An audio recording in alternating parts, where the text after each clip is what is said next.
Hello guys, Bhojpuri बवाल नहीं विवाद हो चुका है भाई। चलो पूरी क्लियर तरह की बताता है, वीडियो में बने रहा। ए रहा नहीं जाता, तड़प ही ऐसी है ना। नहीं, चलो क्लियर तरीके से वीडियो में समझाने वाला हो। काजल राघवानी लाइव आता है और लगातार रेले जाता है दिनेश लाल निरहुआ को और अमरपाली दुबे को, क्योंकि भोजपुरी बवाल में जब सारे वहां पे एक्ट्रेस था भोजपुरी का, तो ये काजल राघवानी बोल रहा था कि दिनेश लाल निरहुआ के साथ में काम करने नहीं देता, अमरपाली दुबे मना करता है।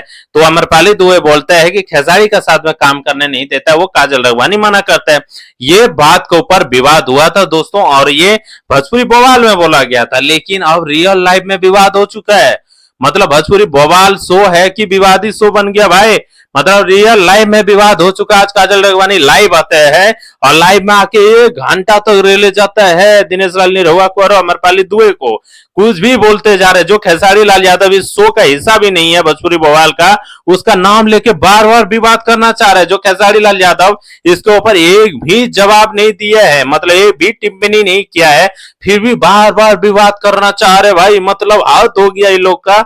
मानसिकता पहले सोच सकते हैं, मतलब रियल लाइफ में विवाद करे भाई, और गजब हो गया। आप लोग क्या सोचते हैं इसके लिए कमेंट में बताना, लाइक सब्सक्राइब कर देना। फिर मिलता है अगले वीडियो में।